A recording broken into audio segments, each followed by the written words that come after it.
Hello, welcome back to Story Reckless. I am Nathan. I'm the DM here, and I use he/him pronouns. And we're doing an actual play live stream playing D&D in the Descent into Avernus campaign.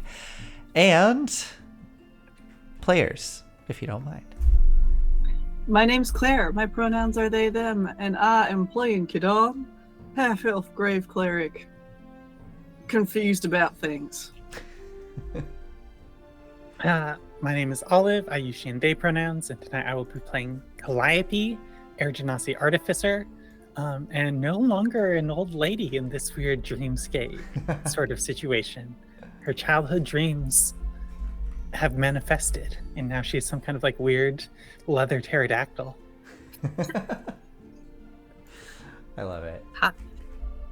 Hi, I'm Enyo, they, them, and I'm going to be playing Pip, an alchemist satyr who has manifested her pistol and might shoot her shot with Calliope. God. Just sleep with everyone in the party, why don't you? In Lulu's memory dreamscape. Yeah, you gotta act fast for this limited edition Yeah. Calliope. Limited edition. Goods off the shelves. Oh my god. Yeah. Yeah, well, with that. I think it's all of our responsibilities to make as many like versions of ourselves as possible for like later merchandising, of course. Oh, yes, of course. All right. Well, with that, let's do the recap. So, last we left off, you all went to Mad Maggie's lair to conduct this ritual to hopefully unlock some of Lulu's lost memories in hopes of discovering the location of the Sword of Zariel, or at least some way of being able to find it. Upon conducting the ritual, you were thrust into a space of color and light, which dissolved into a beautiful, serene field with a twilight sky above, and you saw an angelic figure walking through the tall grass with Lulu fluttering by her side. Lulu fluttering by the side of Zariel. Mad Maggie insisted that you try to help Lulu guide through this memory to get to the real meat of her memories and the juicy bits, but Kadam wanted to see what happened. And you just saw a conversation between Lulu and Zariel discussing their hopes and dreams of being able to seemingly wage war against the Abyss, potentially. It was, potentially that's what they were talking about. But upon hearing this conversation, you were able to push through to the next memory, finding yourself flying above the Avernus wasteland once again, and could see a battle taking place below with Zariel's forces clashing with the forces of demons and devils on both flanks. And out in front, separated from the rest of the group, was Zariel with a small group of soldiers being overwhelmed. You, however, were flying far above with Lulu and what appeared to be another knight on a Pegasus. A woman lifting her helm up. You could see her briefly, sharp features, broken nose, as she called out, trying to guide you all towards Zariel to aid her when you were assaulted by some devils. It seemed as though this memory was playing out maybe how it did, but some of these devils seemed to be fixated on all of you. Mad Maggie believing that this was Lulu trying to push back, trying to stop this from happening. And Calliope, you went straight for Lulu and reached out to her, actually making a connection and helping her push through the trauma of this memory to see what comes next. And with the flash, you saw Zariel's kind of final moment before she was consumed by the devils, her and one other knight at her side, as she took her sword, looking straight at all of you. It was odd. Each one of you saw her make eye contact with you, although you're 3 different people. And she looked at you, calling out for you to take the sword, and threw it in your direction as it sang through the air just before colliding with you. Another flash, and you were brought before Lulu once more, with that knight atop the Pegasus, flying over the river Styx, looking tired and exhausted and covered in the gore of battle, when suddenly inky tendrils from the river Styx below shot up and wrapped around everyone, trying to pull everyone down into the river below. That is where we're going to pick up. So, let's see here. Excuse me.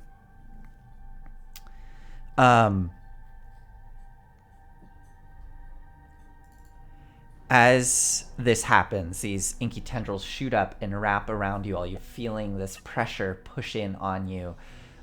You hear Mad Maggie's voice cut through once more. Oh dear, looks like she's pushing back again. Don't let it consume you, or we might not see what happens next. As you start to feel yourself being pulled down towards the Styx, Lulu seeming to almost starting to give into it. You see her face wincing, trying to resist, and then almost giving in as it starts to pull. We are going to keep the same initiative order that we had from before for the sake of efficiency. We no longer have Valor with us, as Valor was knocked out of the dream, or the memory. But starting off, we have Kadam. Kadam, you feel this pressure on you, and you start to feel this horrible headache starting to form, this searing pain in your head. What are you going to do? So let me just double check to make sure I understand what Yeah. the situation is. Calliope, Pip, and I are being dragged down by these tendrils into the Styx, but Lulu is out in front of us doing something? No, Lulu, and thank you for asking. Lulu and that knight off to the right as well have been wrapped up in these tendrils and are starting to be pulled down. Lulu seems to be resisting, but seems like she's losing strength rapidly. I don't know if you've seen Neverending Story, but kind of like the Artax in the mud, just starting to be basically she's starting to be pulled down into the Styx and seems like she's having a hard time resisting. All right. Taking a page out of Calliope's book, I am going to summon my wings. Oh. The 4 barn owl wings that I had flying over Yeah. that town. Vermillion, thank you. And I am going to try to fly to Lulu. Okay. Can you make a wisdom check? I believe I had Calliope make an intelligence check. So if you can make a wisdom check to 15. 15. Yeah, excellent. So you feel those wings burst out, and the tendrils, they essentially snap and spatter into goo out across the river below. You're probably about, I mean, this is a little strange, like dream logic kind of going on here, but it looks like you're probably about 20 feet above the water as this is happening, and that tendril is dissipated from you, and you now are free. You want to fly over to Lulu? Yeah, if I can scoop Lulu up in one arm and like grab the elbow of the knight and fly us up. Yeah, so for this, as you lock arms with Lulu and try to reach out towards the knight, you feel yourself connecting with both. They both seem to not really acknowledge your presence. They're still kind of going through the motions, but you do feel yourself connect with them. Mm-hmm. In order to try to do this, it's an athletics check to try to rip them free. And because you're doing both, it's going to be a lot harder to get both of them. Makes sense. Yeah, okay. Okay, 15. Not bad for me. Okay. I'm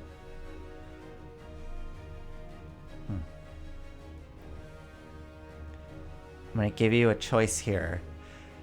You can take one of them without issue.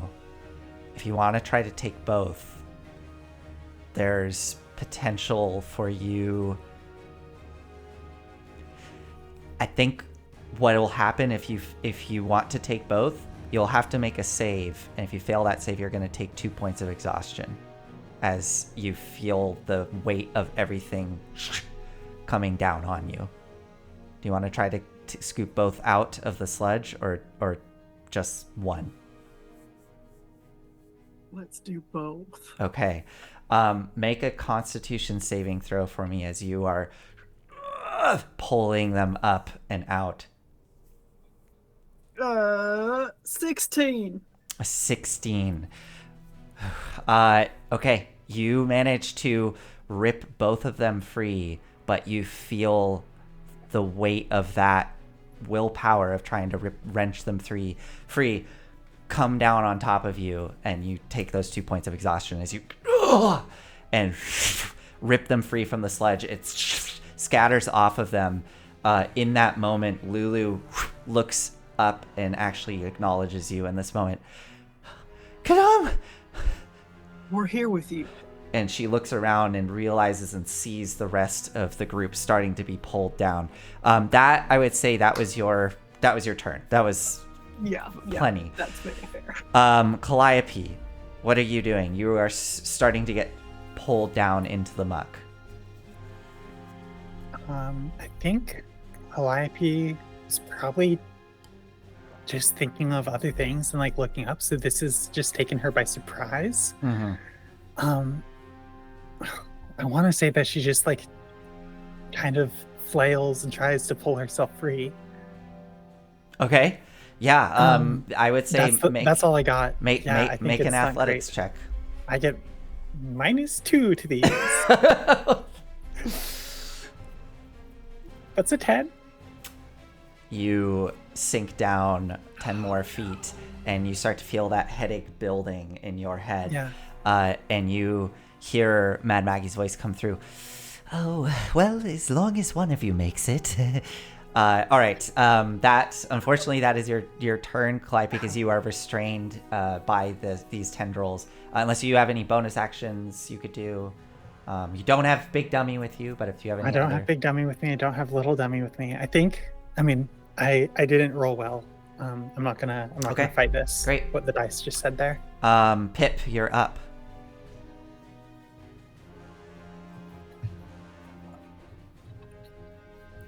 All right. Pip is going to imagine a silver coin and to imagine all of the potions that she has in her boots and conjure up a flaming sphere. Okay. Make that intelligence. Or wait, are you just casting the spell Flaming Sphere? Yeah.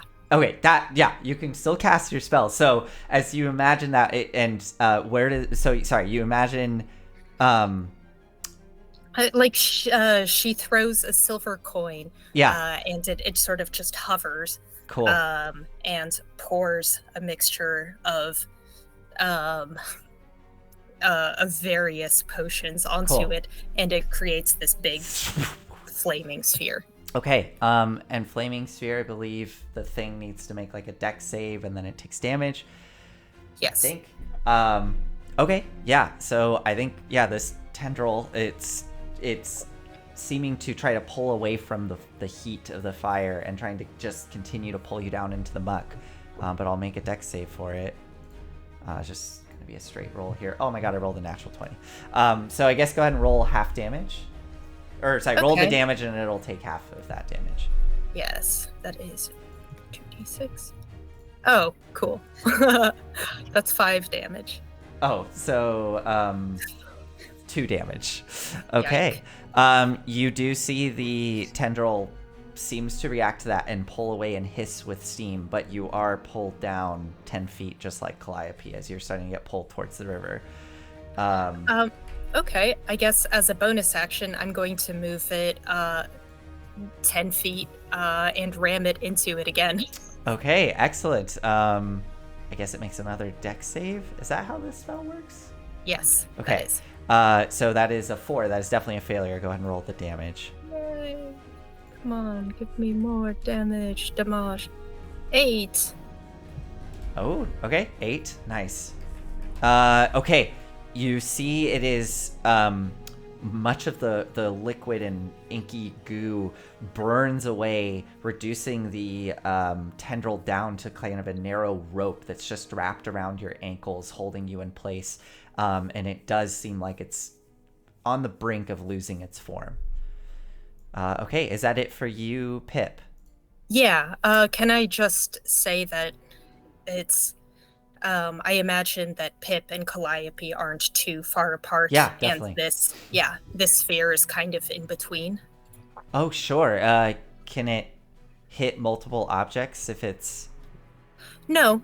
Okay. It's just going just for so I can place it in my head. Totally, yeah. So this sphere, I imagine, I don't know, maybe it's almost like, kind of like corkscrewing around the tendril, like as it's hissing and kind of melting away. Calliope, you're starting to see Calliope though, I imagine the goo is starting to curl up your neck, Calliope, and almost starting to go towards your mouth and your nose as you're flailing in it.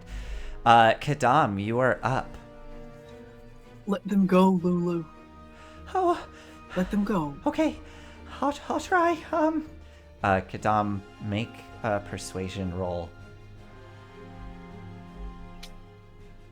Natural 20. Oh my god. 27. She closes her eyes. Oh wait, that's a disadvantage. Hold on, that's an ability check. No, that's a 2. No! Closes her eyes and thinks really hard. And you can see her starting to tremble as she looks back at you, her eyes open. I don't know how. Oh no! As she looks back at them as they're starting to get pulled down. Look at my eyes. And she's kind of hyperventilating. I mean, you got her too. She's trying. You can try again on your next turn. Do you want to do anything else? What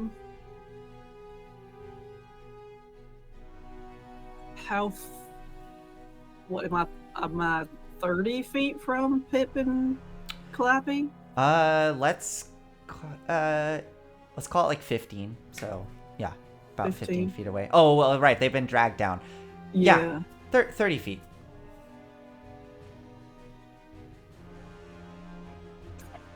I can't get there. Oh, because your movement is halved with the 2 points. Mm-hmm. Yeah.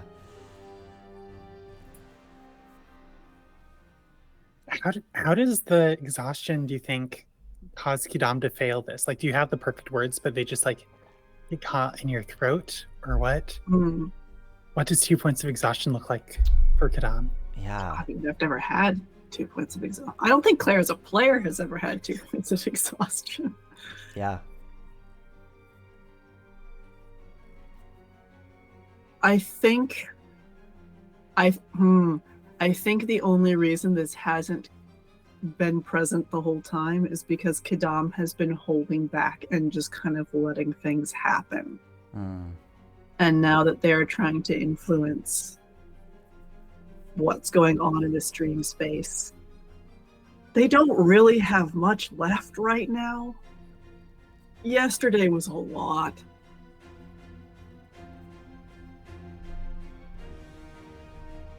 And I think they're just not able to put their whole self into things right now. But they're trying. And fail it.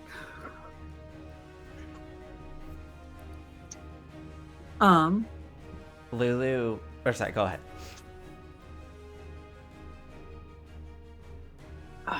I'm gonna cast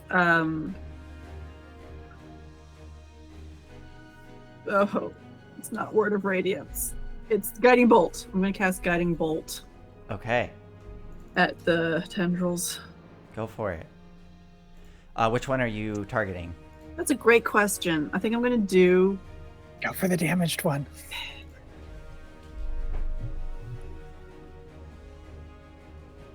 You gonna go for Pips? Can I line myself up so that if I roll really well, I can get both? You miss all the swings you don't take. If you roll a natural 20, yes. Okay. I will put Pips first. Okay. We'll see what happens here. This is, Okay, that's good, but that's not nat 20. Yeah, this is not how the spell works, but It's true. Yeah. It's 24. yes, totally. Go ahead and roll damage. Okay. 4d6. Yes. Mm-hmm.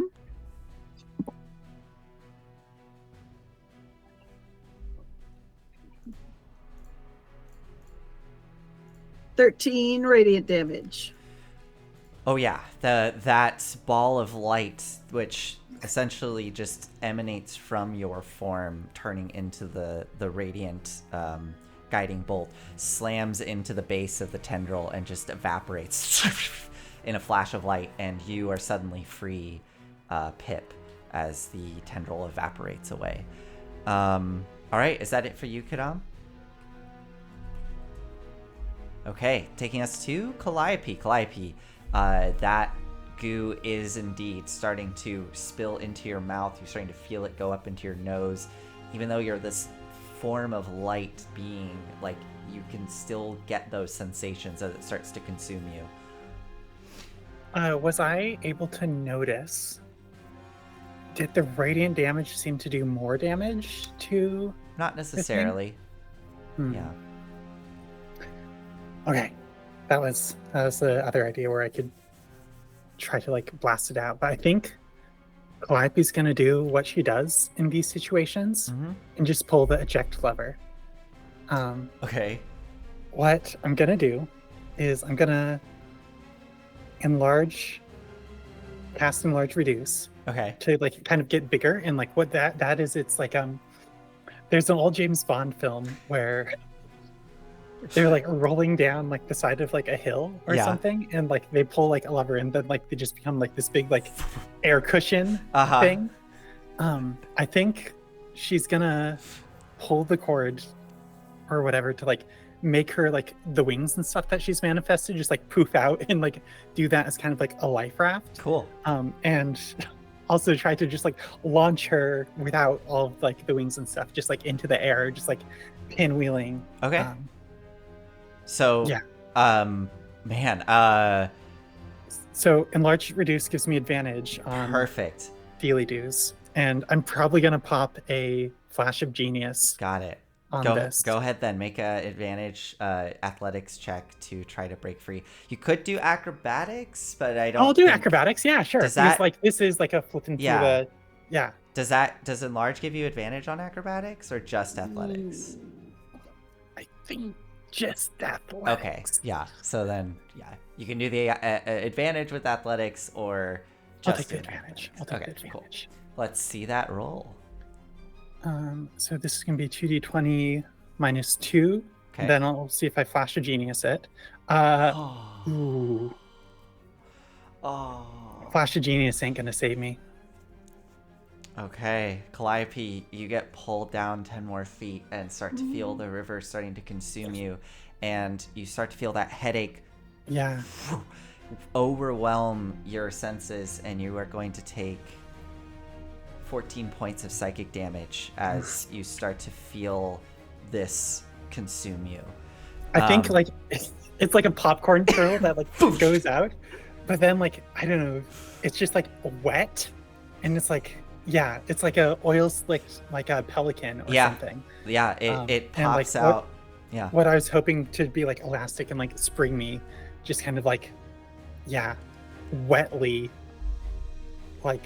It gets saturated with all of the liquid just immediately.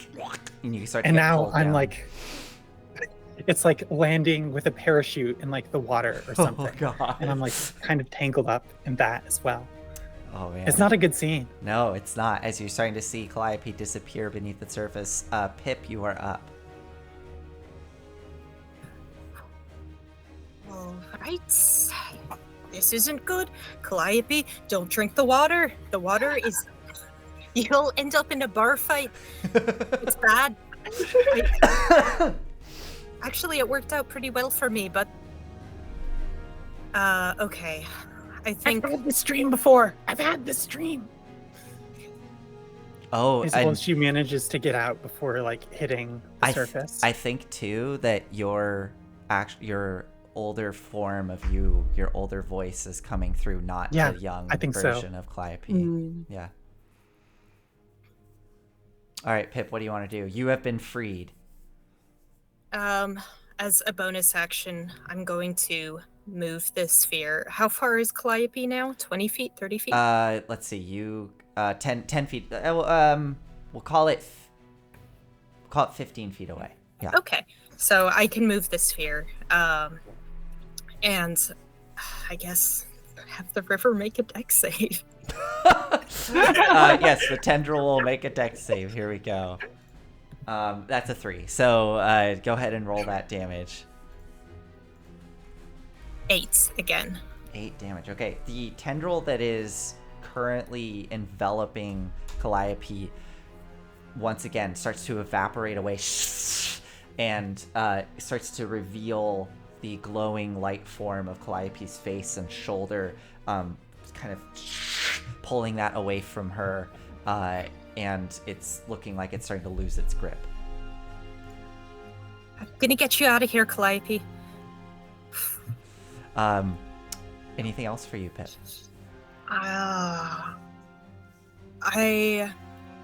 think I'm just gonna try. I'm gonna try it again with my action. So it slams in once more. Here we go. Ooh, 15. What's your save? Your spell save? Okay, that saves. Okay, so half damage. Go ahead and roll those 2d. Ooh, 4. Nice. Oh man, it's barely holding on as it's starting to melt away. Is that it for you, Pip? Well, can I overcharge? Okay. Yeah, that's it for me. Okay. Lulu on her turn, as she's starting to kind of hyperventilate, the only thing, she kind of looks around. The other figure next to you, Kadam, the other knight, is still not really acknowledging what's happening, seems to still be going through the motions, and is trying to pull Lulu. Looking at Lulu, this woman is trying to pull her further along and away from all of you, as she starts yelling at Lulu. We need to keep moving, Lulu! They're going to catch up with us, please! And is trying to pull her away. Lulu looks back towards Calliope. I don't know what to do, Kadam. I'm just going to try to help her. And she's going to dart down towards you, Calliope, and extend her little trunk. And she's going to extend her little trunk out and wrap it around like your wrist that's like barely poking up out of the mud, and just starts to like pull with all her might. I guess you already have advantage, so she's just going to try this on her own and just use her action to do so. Here we go. Yeah, no, she got a 10, so she's just desperately trying to pull you out of the muck. Kadam, you're up.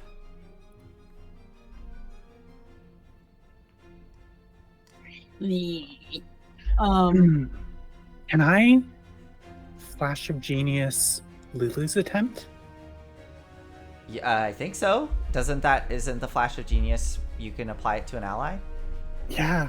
What is that? What would that bump it up to if you flash it? 15. A 15? Okay. I think I'm gonna have to try it. Okay, so you go ahead, mark that off. What do you do to Flash of Genius her as she's pulling with all of her might, trying to rip you out of this muck? I'm open to suggestions, folks. Get your other hand up there. I use two Oh. hands instead of one. Engage your core. That will make your lower body lighter. Lulu, use this as a lever. Big long lever. I think. Tell me if you want me to make a roll about it. But can I transfer my big wings to Lulu Oh. and like to give Lulu more lifting power? You don't have to make a roll because you're using Flash of Genius. It's gonna bump her ability up. No, I love that. So what does that look like? How does the transfer happen as she's pulling, her little wings are fluttering, and she's trying to pull you out of the muck? I think I use my other hand to kind of like grab some of this, like, I don't know, canvas material. Like I mentioned it. It's kind of like a parachute. I'm like, those like snap cord things. I think, or like maybe like a tape measure or something. Calliope is able to kind of like get it up above the surface using like Lulu to just like get enough to like pull it up. And as soon as it gets like above the surface, like it kind of like snaps straight and rigid. And then Calliope just kind of like, I guess, like snaps it over top of Lulu. And it just... Yeah, I mean, I think it's like... So it extends out and stiffens. And as you extend and reach over towards her back, again, you're like a being of light. So you see that stiffened form of the wing. And as you extend over and try to get it onto her back, it seems to almost shift in its shape and mesh with her body. And in an instant, with a flash of light, it suddenly manifests as these two massive, almost like Da Vinci-esque mechanical wings that are now beating with incredible force downwards as her little wings are going nuts. And with each pump of those wings, Calliope, you feel yourself starting to... And you all watch... Came back. As Calliope gets wrenched free of the river, and Lulu, panting, looking down at you. Of course I came back. I'm never gonna leave you. And as she says that, there's another flash of light. And the smell of the river, the feeling of the moisture on your skin, all of that dissipates in an instant. And the light starts to fade once more, bringing you to a new environment. You feel the hot air once more, the dryness surrounding you. And as the light fades,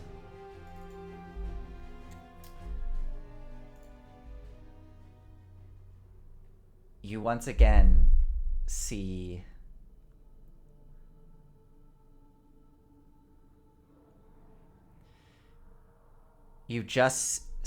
that knight, that female knight, panting, out of breath, kneeling on the blasted landscape of Avernus.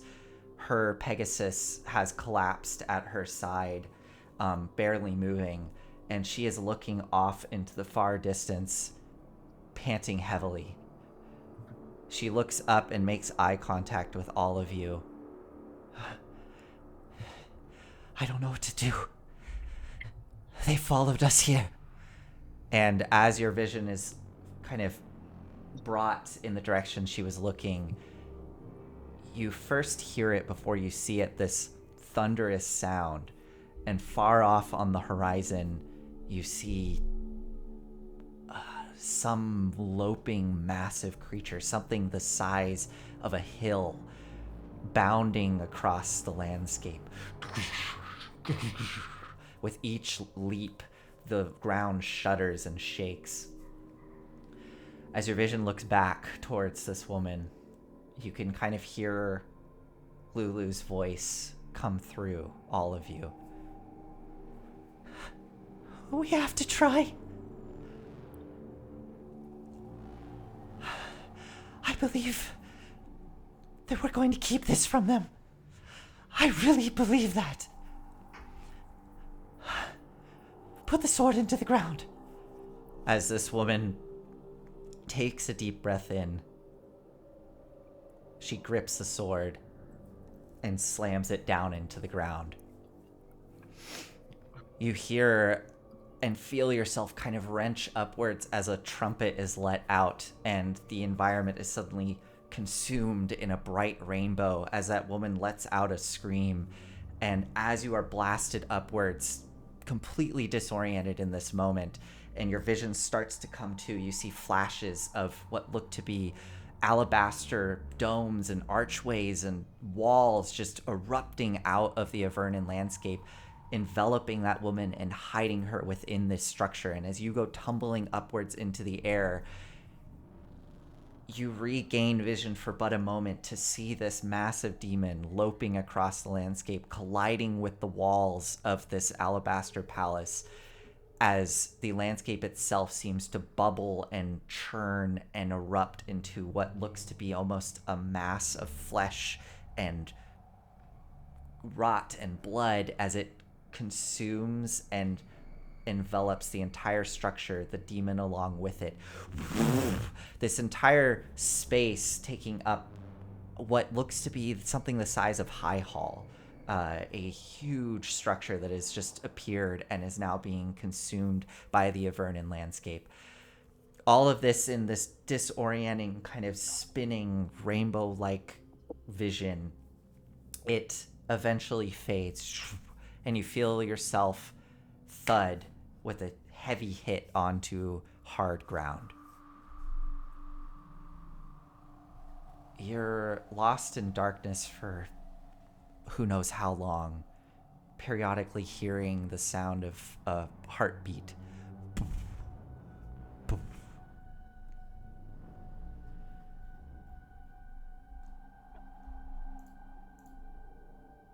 You feel a pair of hands on you, and as your vision comes to, you see another knight leaning over you. Behind them is the towering, looming structure covered in this awful cyst of the landscape that's trying to pull it down. The knight's helm has been taken off.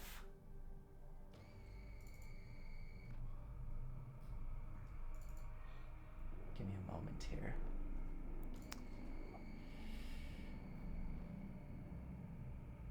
You see a human man. He has a bucket helm that's fallen off to the side.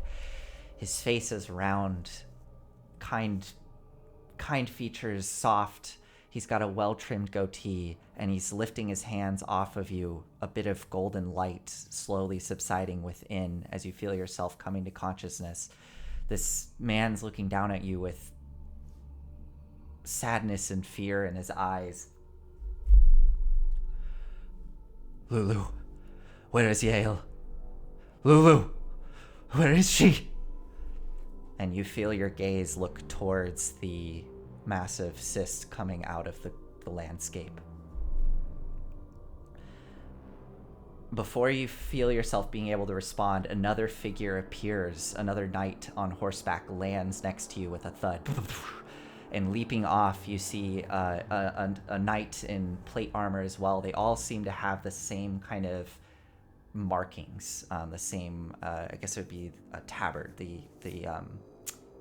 cloth piece that goes over the front that kind of designates their rank.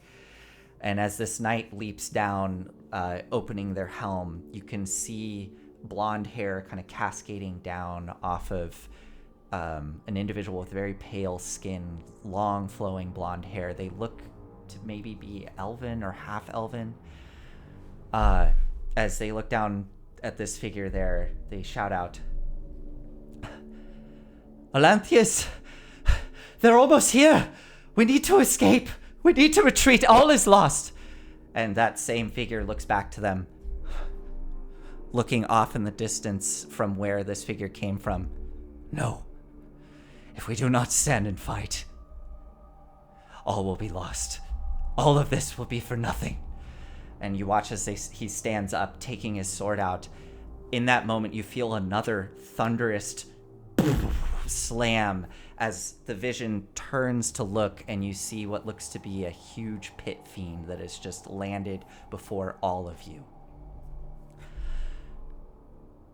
In an instant, the blonde knight who just arrived on the Pegasus leaps atop the back of the Pegasus and flees, taking off, leaving you and this other knight there to face off against this pit fiend.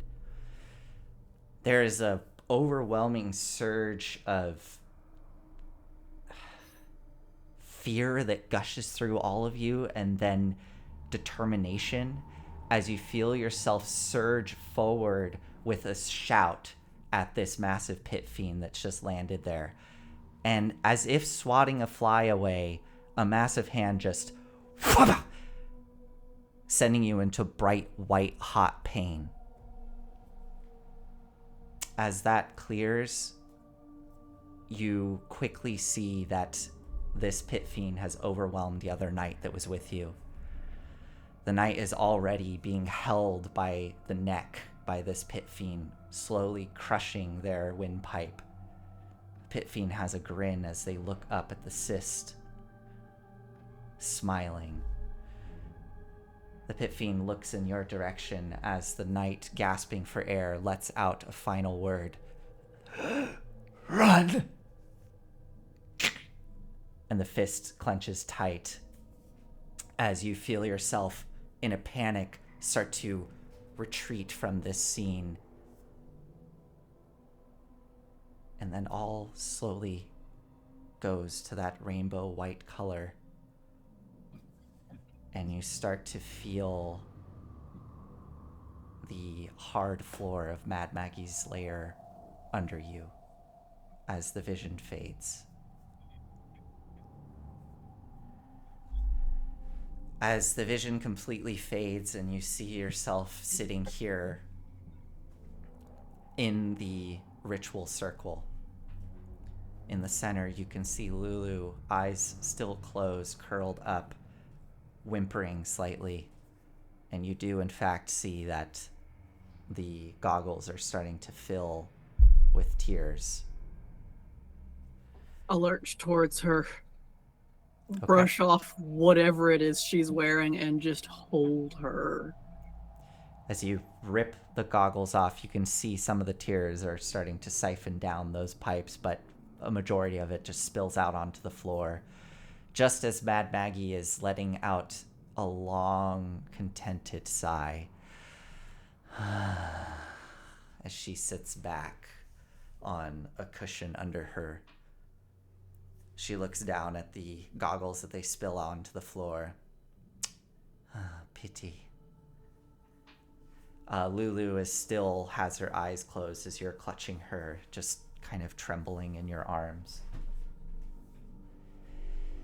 Mad Maggie looks about all of you.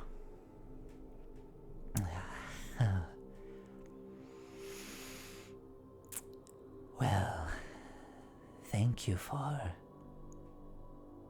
letting me experience that with all of you.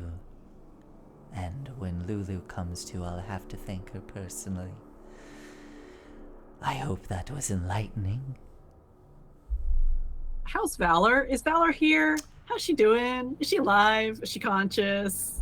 You look over to Valor and you can see she is up and awake. She looks haggard. Valor as well has 2 points of exhaustion. Okay. As she's just sitting there, like huge bags under her eyes, looking at all of you. I think when you look for her, Kadam, she makes eye contact with you and kind of scrambles over to your side. And immediately is like, please tell me at least you made it all the way through. You found something? Yeah, we have a lot more information, and I'm hoping that Lou will be able to clarify a couple things for us. We were successful. Yeah. I'm so glad you're all right. I'm alive. I feel like shit, though. really hurt. I didn't think it was really... I didn't think it was real. But that really... What? Just because it's in your head don't mean it ain't real. I can see that now. I'm glad you're alive. Yes. Look around at everyone else. I think Calliope has her face and like head just like in her hands. Looks like she just has a massive headache. Yeah. Do you have something to? Is Pip the only one who doesn't have exhaustion? Yeah, you didn't take any... I don't think you took any damage or any exhaustion. No, Yeah. it's just kind of like, Once "Look again, around, you guys. It's like just looking around at everybody being haggard. Like, do you need some tea? Oh, good idea, Pip. One moment. As Mad Maggie kind of toddles over to one of the workbenches and starts to assemble some tea out of like... I don't think there's any beakers in here. Or sorry, mugs in here. She's using essentially beakers to like start putting together some tea. Tom doesn't know enough to protest. You just look. I mean, Lulu, I understand, but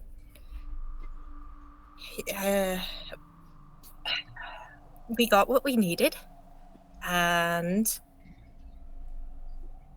are you really okay? Because the way that you're acting right now is a little worrying. I'm worn out. It's Okay. been a lot for kind of a while.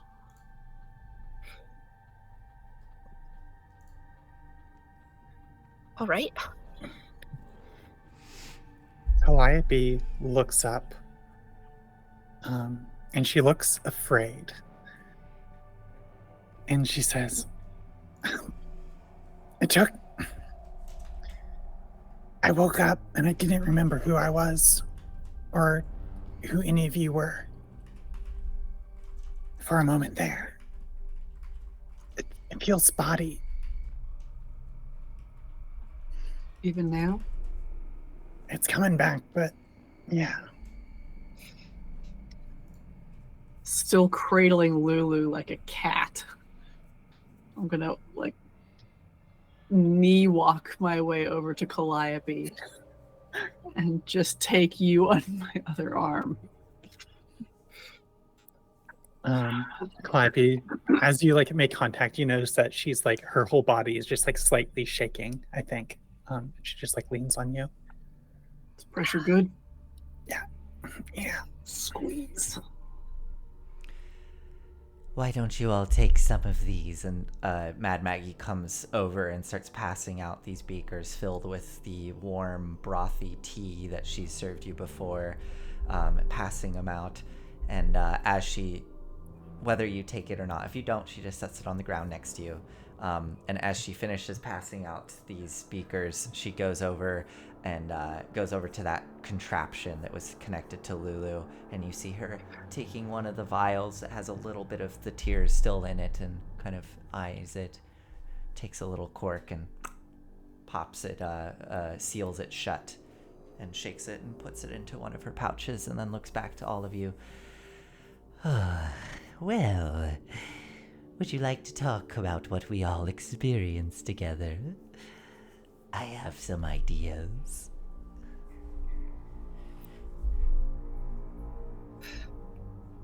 Yeah, just 1 second. Where do you keep your... Okay, Pip is going to like rummage around looking for pillows and various cozy things to just like pile around. There's like the pillow that Lulu was on in the center. There's the one that Mad Maggie was sitting on. Oh no. So I mean, I'm real tired. yeah. The old at my front. So yeah, in this immediate space, there's the 2 pillows. If you really want to like go scurry off and look, I don't know, in Mad Maggie's like little hut area, you could certainly try. But I think Pip is definitely gonna do that. And like, go ahead, you can start talking. I'll catch up. okay, so you Just start gonna make heading. it cozy. You start heading for Mad Maggie's like actual living space. Yeah, I'm gonna get all in her space. Okay. As you start going in that direction, she kind of follows you, and then Can I don't necessarily need to know where Pip is exactly at all times, but can I make sure she's going directly there and not anywhere else first? you can make a perception roll, I suppose. As Mad Maggie, though, before that happens, Mad Maggie's following you with her gaze, and then just kind of as she sees you're going in that direction, Pip. Pip, where are you going? To get some fucking pillows. It's hard in there. All right.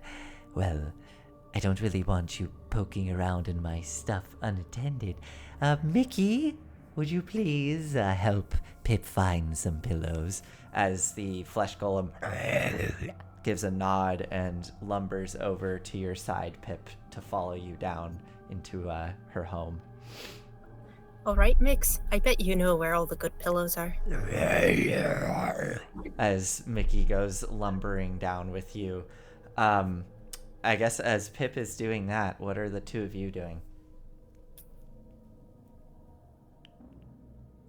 Perception check I rolled ain't really worth mentioning. Okay. So I guess I'm holding Lulu and Calliope and taking a look at Valor. Just looking at her, not really. Lulu is starting to come to consciousness. You feel her breathing slowing as her eyes are starting to flutter open. What about you, Calliope? Just recovering. Okay. No action is needed from her. She's going to wait. Okay. Let other people who have more context and know where we are and what we're doing make the decisions, I think. As you're starting to recover from this situation, Lulu's eyes slowly flicker open and look up. I guess at you, Kadam, since you're holding her. And she kind of, you see a very weak little smile curl across her face. We did it. We did it. All of us together. I'm actually, I can remember so much of that now. I remember some of the people I was with. Those were all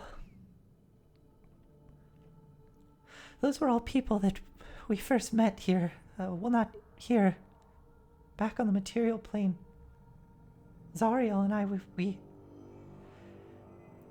those were the ones that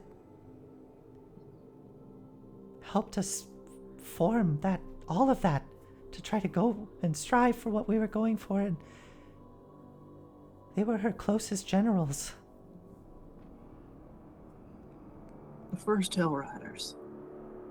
Yeah, I don't think they were called that at the time. I can't remember what we called ourselves, but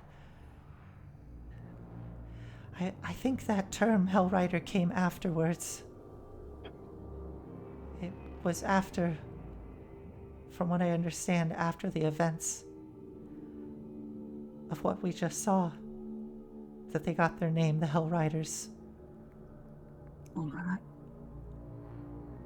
But that was Yale I was with.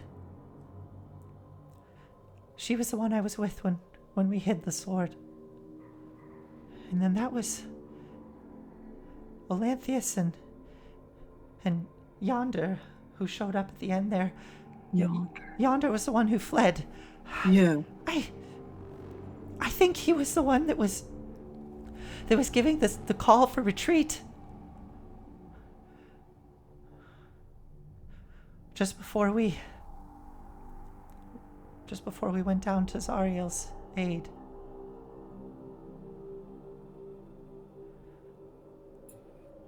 And I Do think I recognize any of those names? uh Like if Yonder, for example, made it out. yeah, you would recognize all those names being a Hell Rider. Those were Zariel's top generals. And I might know more about them, but I think my memory's spotty enough that they just seem familiar yeah. at the moment. I mean, yeah, you would know Yeah.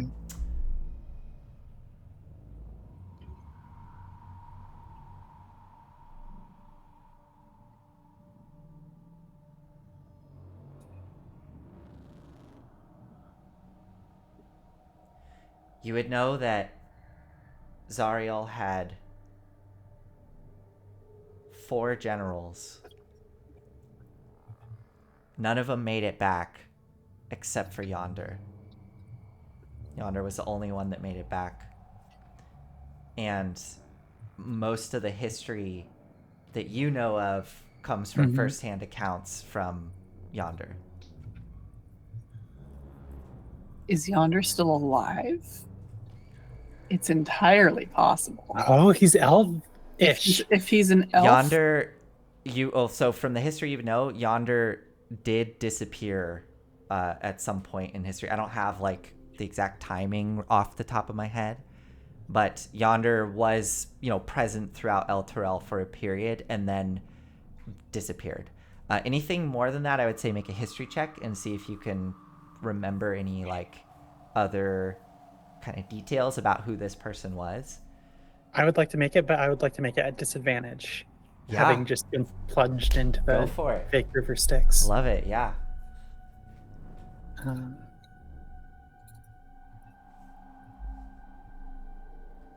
That's a 13. 13. Yeah, I think beyond what I told you, maybe the only thing that would come to mind is that Yonder was a very was described as being a very forlorn person and pretty kind of reclusive. And when they did disappear, it was kind of without warning. They just suddenly were gone. So, And it was also a nat 20 and a 5, so it actually was the disadvantage. Wow, yeah. Oh and my like, God. so I think I know more, but that knowledge is just, it's gone. Yeah. Mm. I love it. And I know that I know more, but I don't know what it is. I think I remember like learning it, and I remember like where I was learning it, but like, yeah, it's gone. Lulu looks between the two of you again. That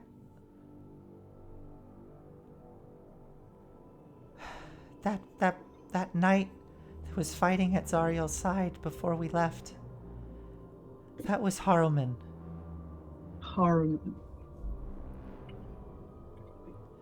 Haruman. I remember Haruman was a little fanatical, to put it one way. I remember he was pushing the hardest for us to make that assault.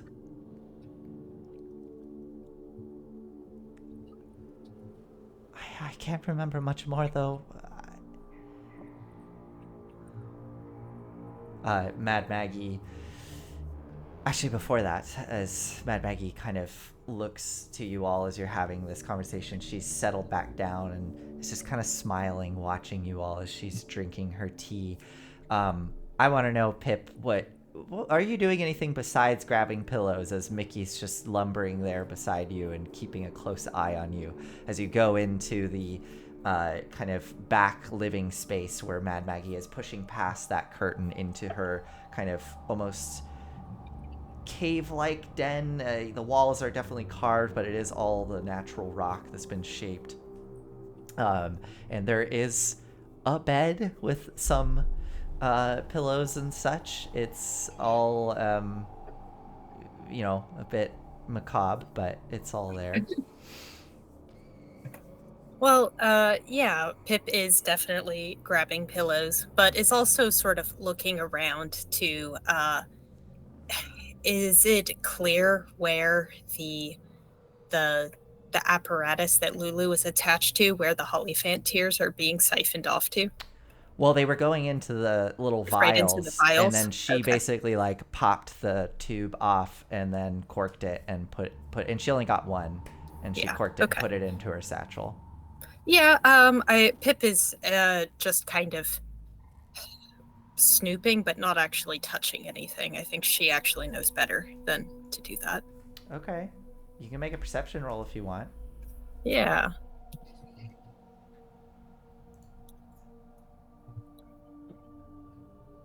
Oh, okay. Oh, right. I forgot. I'm not in the That's okay. visual tabletop, but I got a 24. I trust you. I trust all of you. If you, for some reason, want to cheat on your rolls, then okay.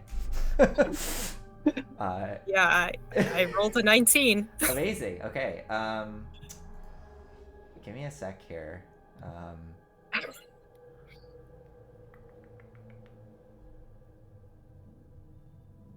This is being slow.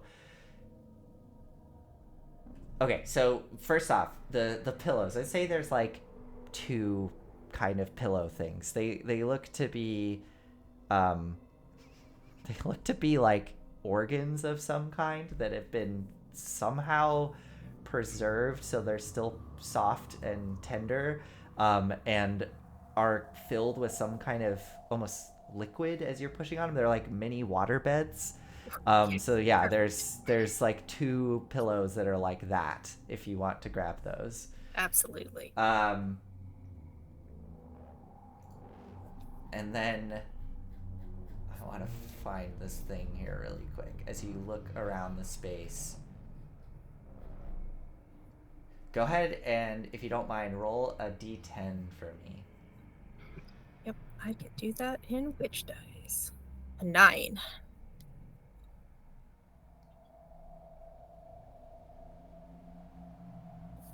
Pip just throws the pillows into Mickey's arms, like, carry those, will ya?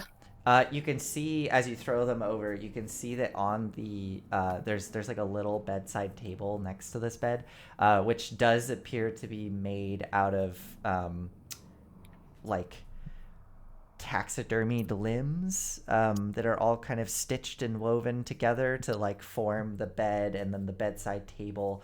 And the little bedside table has what looks to be a book that's resting on it that's been kind of left open.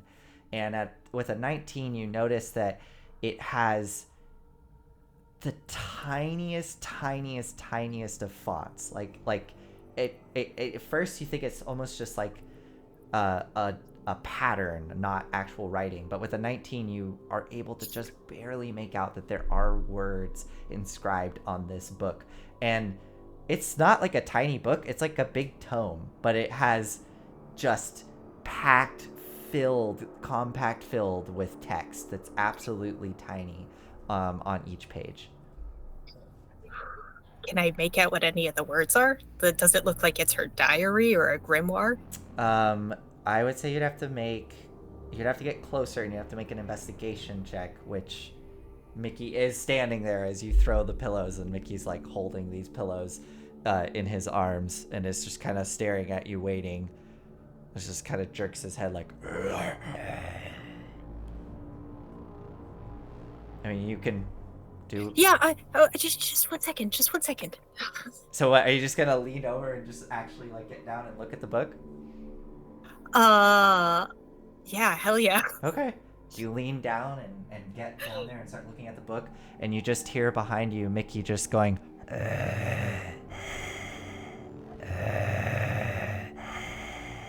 As you look, you can start to see and make out words.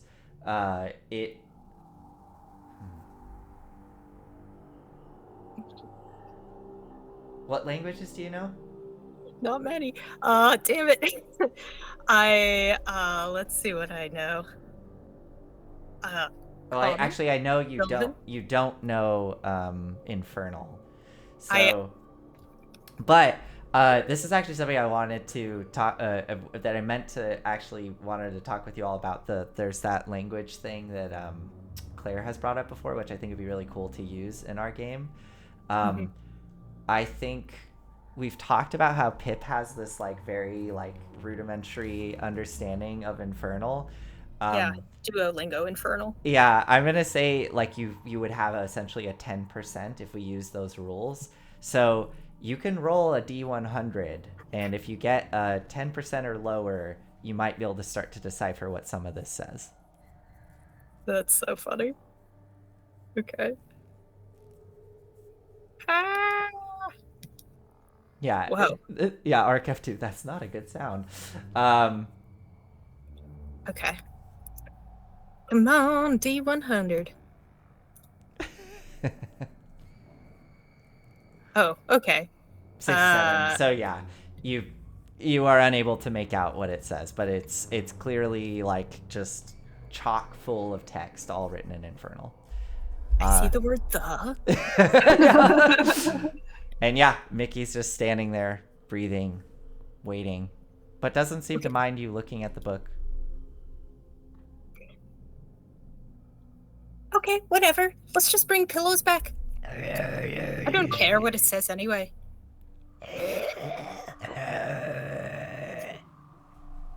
All right, so you're gonna head back to the group? Yeah. Okay. Just as Mad Maggie's kind of settling in with her tea, you hear the lumbering footsteps on the metal as Pip and Mickey return, and you can see Mickey is holding these two, like, what look like giant stomachs that are filled with liquid, just holding them in his big arms, lumbering in your direction with Pip in front of him.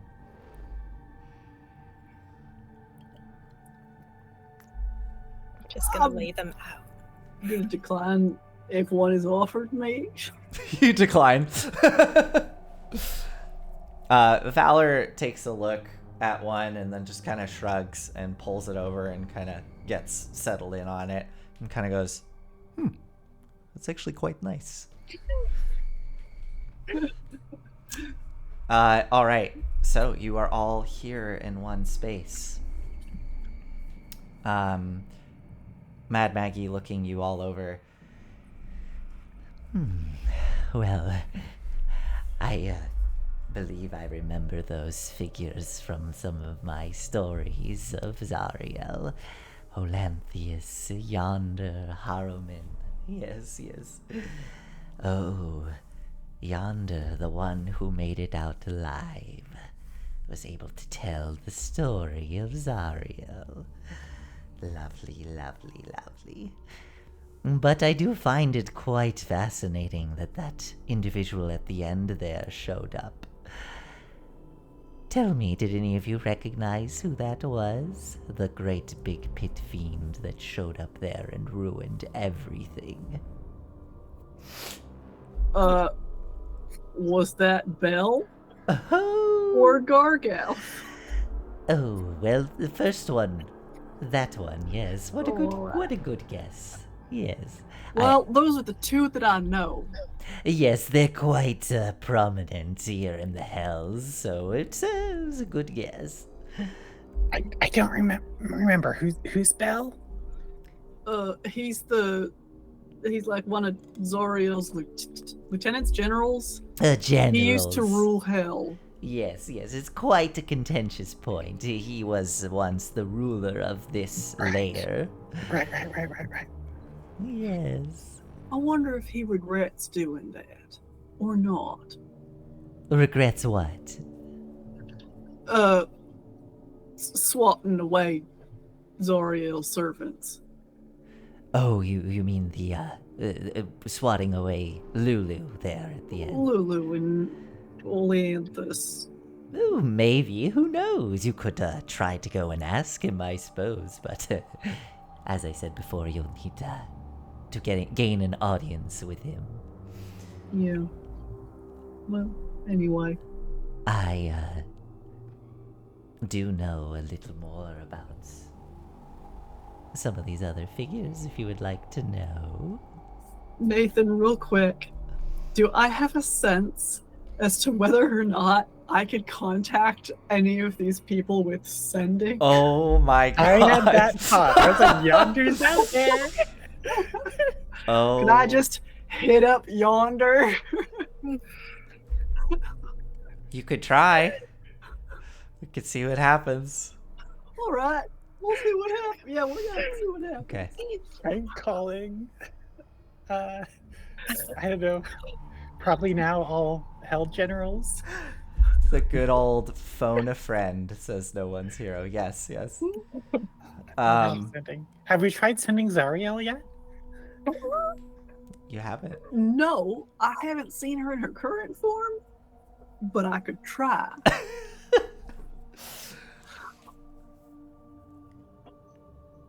Sorry, Mad Maggie. Got distracted there for a moment. You were saying something about knowing people? Yes. If you are looking for this sword and maybe looking for people who might know where it is, I do happen to know that Olanthius was brought under the wing of Zariel after she made her fall. Not in his normal form, but he is somewhere here on this layer. I don't know where, but you could perhaps find him. And I've heard rumors that Zariel caught up with Yonder, and he's been having quite a time. But again, that's as far as I know. I have not had any luck finding these individuals. Am I right that what we saw surrounding that knight who was at Yale, was that the Bleeding Citadel? Oh, I believe so, yes.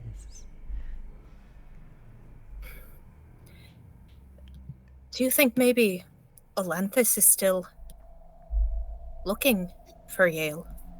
Perhaps. But the way I understand it is that once Zariel was brought back here to rule, well, she wanted some of her old generals back, and brought them back in a sense. The ones she could find. In Haruman? Oh, yes, he is definitely with Zariel. One of her top, what would that be, lieutenant, general, I suppose a general. But he's definitely not in his normal form. You did seem enthusiastic about those long deep-sea fish teeth. Yes, that helmet was quite fascinating. I loved it. I'll have to remember that for, maybe some outfits. I can't disagree there. Well, as I said, for letting me participate in that wonderful experience, I would be happy to gift you one of my war machines. There's one that needs a bit of work, but I would be happy to give that to you. I believe Chaka and Clonk are still working on it. It hasn't been working, so... Oh, I think we helped with that. Oh, did you? Oh, that's probably what they were chattering about. They seemed so excited and happy. Oh. Great at contraptions. Yes. And if you do wish to continue to pursue this little quest you're on, as I said, there are some individuals that might be able to help. If you go out and seek them, there is, of course, I haven't spoken with her in quite some time, but there's Red Ruth, one of, I think she might be a cousin of mine, but, she's out there on the wastes. She's a great diviner if you're looking to find someone. And then, of course, you could always try to find the Mirror of Mustafar. That could be an interesting one if you're... The mirror? The of Mustafar? Mirror of Mustafar, yes. All right. What makes you say that? Where's that? Why would we need that? Oh, well, it is said that those that find the Mirror of Mustafar are able to ask it their heart's desire, and it will reveal it to them. I believe it has something to do with a direct connection to Mephistopheles, although I've never been, so you know how the stories can maybe exaggerate. What would be the point of asking a mirror to show you your heart's desire if you already know what it is? Oh, that's fair. Well, perhaps I misspoke. It's more of a... I suppose it's another divination tool that can reveal things to you that you are seeking or things that you want, to put it simply. All right. You got any other suggestions? Other than what I said before of, if you could find an audience with Belle, then maybe that could lead to something. Argoth did say he could introduce us. Oh, Oh, he said that we would have to go to a wizard first? a wizard. I don't know. Interesting. Was it Tensor? Was that the one? No, different one. Wizards. Yeah. Well, there's plenty of wizards that pop in from time to time here in Avernus. So, if we're supposed to find this cyst in the landscape, like, is it supposed to be hidden somehow? Or is it just Yes, there ain't many people in Avernus and it's a big place? A bit of both. I believe that whatever it was that Lulu and Yale did, it repels, I suppose, fiends and fiendish denizens, making it very difficult for them to even find it or approach it. I believe it almost compels them to move away from it or not to be able to see it, something like that. And yes, Avernus is quite a big place. But if you were to find one of those individuals who's been there before, well, they could probably, point you in the right direction. Well, it seems to me that Oleanthus and Yonder are the people who we know are here and have seen it. Well, there you go. And Yonder's the only one that could potentially still be looking to help at all. Yeah. And may I ask one more thing? Go ahead. I'm not asking to make any more deals or anything. I just, if you do manage to come out alive, on the end of all this, if you're still alive, would you please, and she looks to you, Kadam, would you just update me? I would love to know what comes of all this. I cannot promise you anything, grandmother, because I would not like to make a liar of myself. Of course. Well, if you find it within yourself, deep in your heart, and you have a kindness within you, then just give me a little update. If you survive, of course. Of course. Well, it seems like it's in your interest for us to survive. If you'd like an update. Oh, yes. I'm giving you a vehicle, aren't I?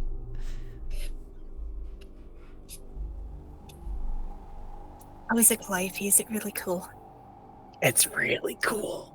I think so. I haven't really seen it in action, but just like the little bit that I have seen. I was gonna race it, but now that I've slept on that, I don't know if we'd come out on top. We'll make some adjustments once we get Yeah. used to it. Yeah. I guess All right. any information you have on Yonder, then. Yeah, Red Ruth and Yonder seem like the two most likely ones. Red Ruth, because I don't know. I assume she won't be driven away if she's if she's related to you and not a fiend herself. Oh, I'm sorry, you misunderstand me. Red Ruth is. She's like me. I don't think she's seen the cyst before, but Got it. she might be able to divine where one of these individuals are located, such as Yonder or Olanthius. She could probably point you in the direction of them. Another link in this chain. We find I'm We find very somebody- sorry, yes. who knows where the sword is, hopefully, or the citadel is, so we can find the sword inside of it, and so we can somehow leverage that Yes. into cleaving those chains. Oh, yes. Calliope, Quite this is just how you do convoluted. networking. It's okay. We'll get there eventually. Okay. But Okay. think of the story it will be at the end of all of it. I like straightforward solutions. Yes, well. What about I am Tiamat? also. Oh, yeah. She's a dragon, ain't she? Tiamat? Yes. Well, she is, very much a dragon. She's more than a dragon. She's a god. Yeah, but she ain't a fiend. I suppose you're right. All right. I'm not sure if she has any knowledge into any of this, but she is quite powerful, so she might. Good luck getting an audience with her. No, that seems a little more manageable. Tiamat Right, seeking does? out her champion, Archon the Cruel. Oh, yes. Yeah, yes. him. He sounds like a lovely chap. Well, if there's nothing else, I am feeling a bit tired after all that. I could use a bit of time to myself to digest. So, if you have nothing else from me, come find me when you're ready to go, and I can send you on your way. Unless, of course, you would like to leave right now. I think we could use a breather. Very well. Well, thank you. Mickey, if you don't mind showing them out. Goodbye, everyone, and I hope to see you soon before you leave. As she turns and starts to kind of waddle in the direction of her lair, and Mickey sort of stands up and lumbers over to all of you and just kind of stands there waiting expectantly for you all to get up. Yeah, Calliope Yeah. pulls herself up / climbs Valor or somebody who's more vertical than she is. Sure, Valor will scoop you up if you ask for it. Or I mean, just like use Valor. Okay, and, like, yeah. pull. Yeah. As you're all getting up, Mad Maggie stops and turns and goes, "Oh, I'll be needing those." And she points to the flesh pillows that are laid out around you, and just kind of just comes over. Valor looking towards her. You know, no judgment, but those are actually really comfortable. Did you make those yourself, or did you find them somewhere? Oh, they're one of my specialties. I could make you one if you'd like. Maybe. Maybe. I'll think about it. And she turns to leave with all of you.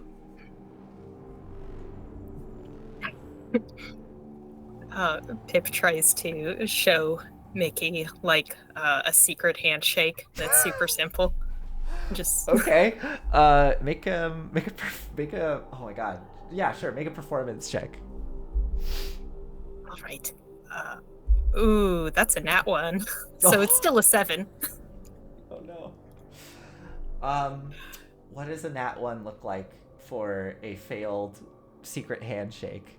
I think I'm showing him just like, all right, like this, and then he just punches. Yeah, so he punches to do the fist bump, but his hands are these like almost lobster-like insect claw hands. So he punches and you feel this horrible piercing pain right between two of your knuckles as one of the protrusions just jams right into your skin and just punctures through. And go ahead and take 1 point of piercing damage. And as you go to pull away, you feel your hand is kind of stuck to his fist, and he's just looking at you like,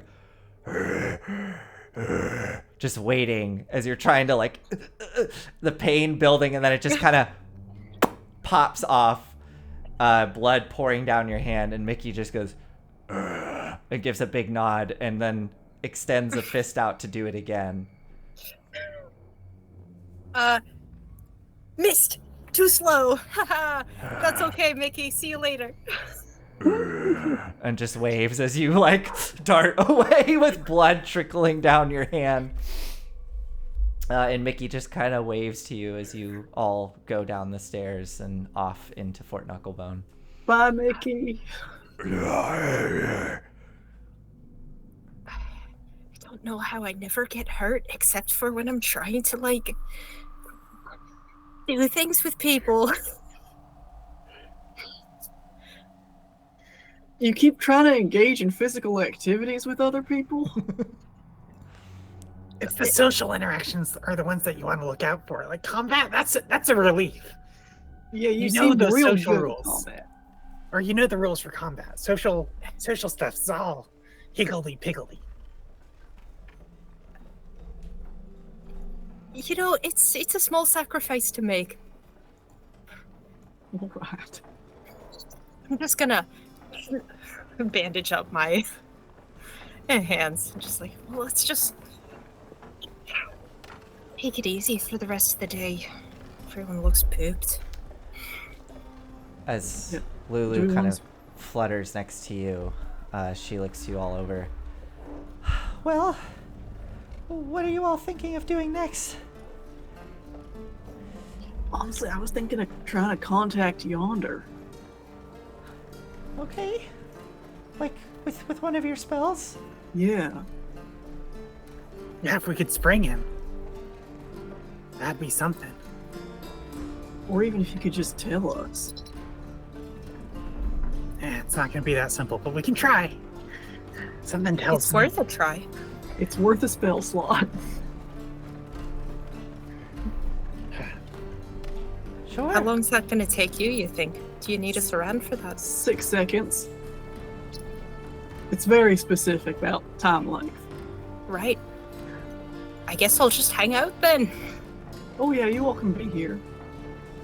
Lulu, is there anything that you might want to say to him?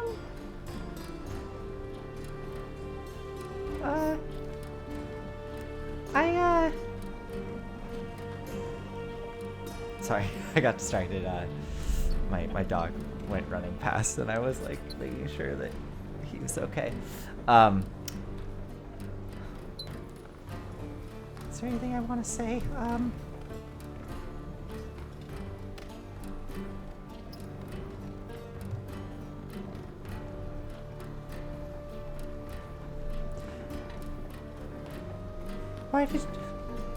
Why did you run? Yeah. Why didn't he stay? Why didn't he stay with us?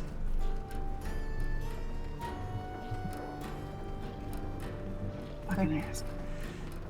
I don't know. I guess I ran too.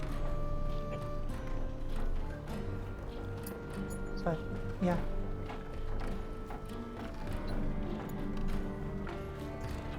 Go back to the tents. Okay. So you all return to the tents, and what are you gonna do, Kadam? Cast Sending Okay. to Yonder. What do the specifics of the spell say again? Is it just like somebody you're familiar with? I think so. Let me double check. It's been a while since I've actually read. I mean, I think. Okay, yeah, let's see what happens. Sending. Sending. A creature with whom you are familiar. Okay. Yeah, I mean, sure. What do you say? They recognize me as the sender if they know me. Okay. And you've seen them, so you know what they look like. Or Yeah. they did a couple hundred years ago. So I will say.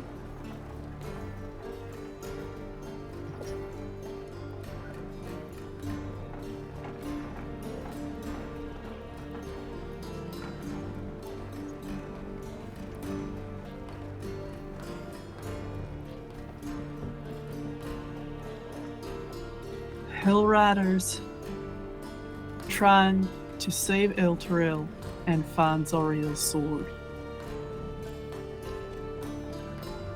What do you know? Could you help us?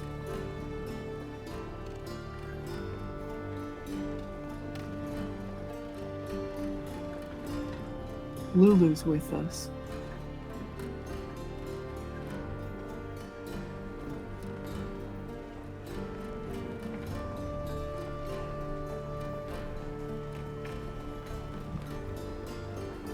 She wants to.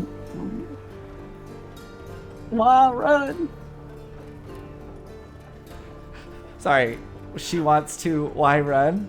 Yeah, I ran out of words. Okay.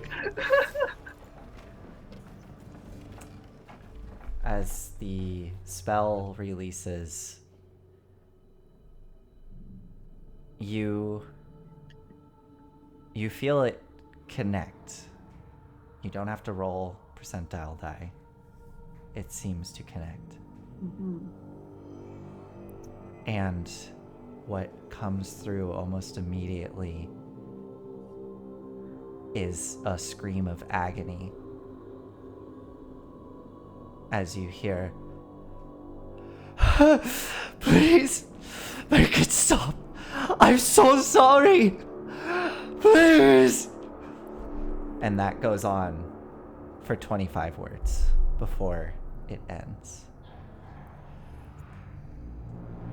And you feel someone standing over your shoulder.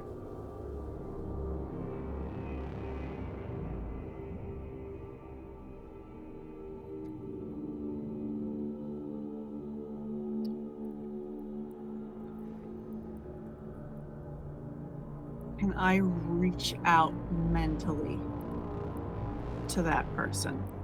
Like, not turning around. Just extend and focus my consciousness. You hold on to the residual power of this spell, this divine ability to connect with another being and transmit your thoughts to them and communicate. You hold on to that and try to extend it to this being that's over your shoulder. And you feel it connect and open up.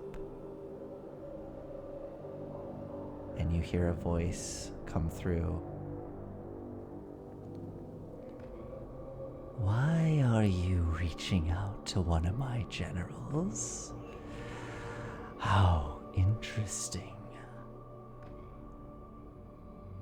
You must be one of the ones that came down recently."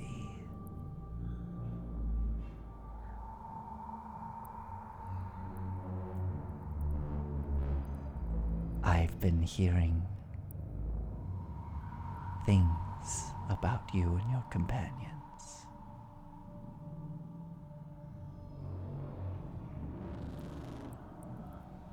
I'll break the connection. Make a wisdom saving throw.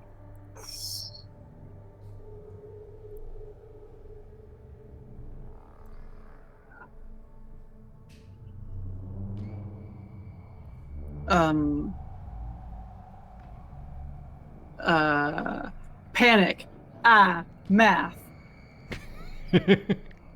17. 17.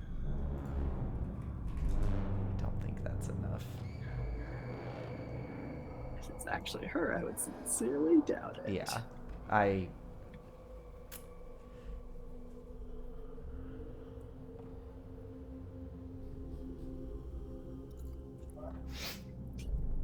This is why we can't just send anybody at any time. We didn't think this through.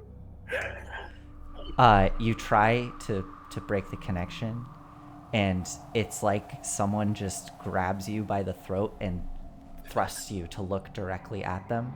You don't feel any sensation of being moved, but that's just that sensation of forceful no. And you hear the voice once more. I didn't say you could leave.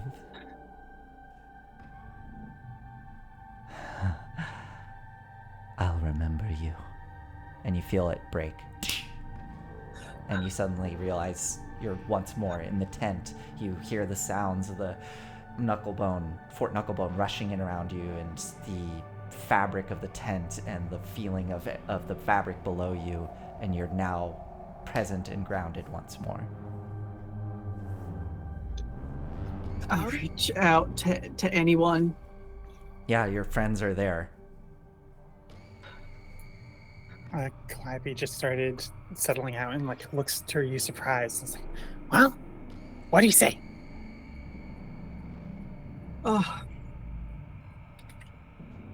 Yonder's here.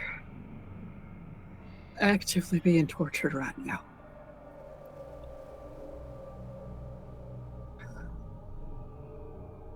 Zariel knows we're here. She just spoke to me.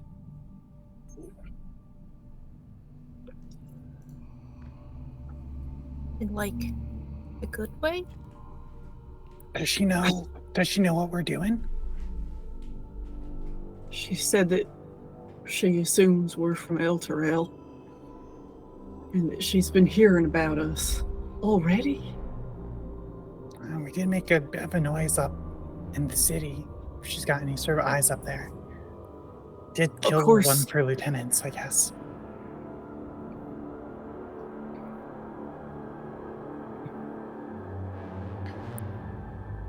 Ooh, that's not good. That's real bad. She was also here this morning in my head. In my head? Here with me? I don't know. I had a dream last night. And when I woke up, she was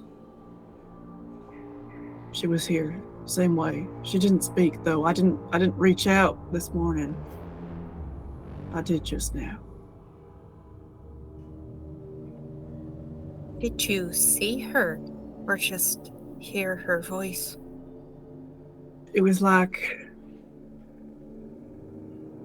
when you're in a room and you know someone else is there too. Like you can feel the presence, but you can't see them. Well, that's terrifying. I never want to experience something like that.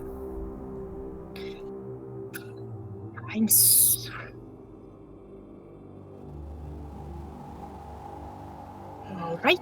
We knew that this was going to happen sooner or later, right? You don't just come willy-nilly down into Avernus and, not expect Zariel to notice you? Well, just because she knows, if she knows that we're looking for the sword, doesn't mean that... She didn't say anything about the sword. Okay. Maybe that's something. Gideon told her, I'm sure. Oh, yeah. Well.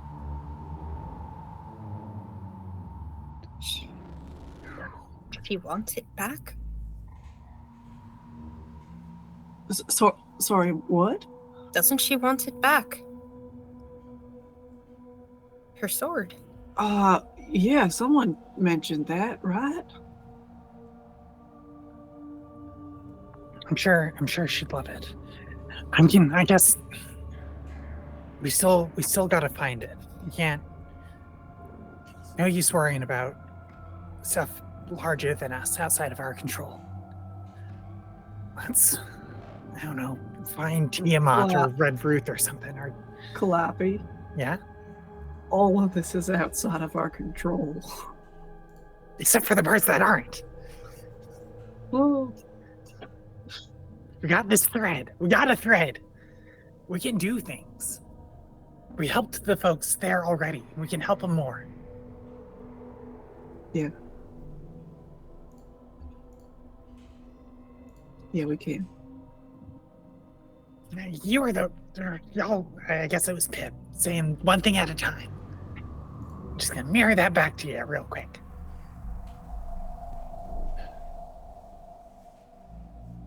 All right. I'm really grateful you're here, Calliope. I'm grateful you're here, Lyra.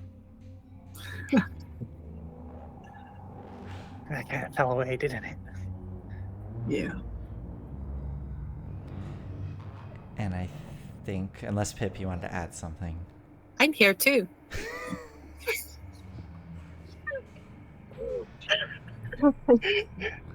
I think we're going to end tonight's episode there.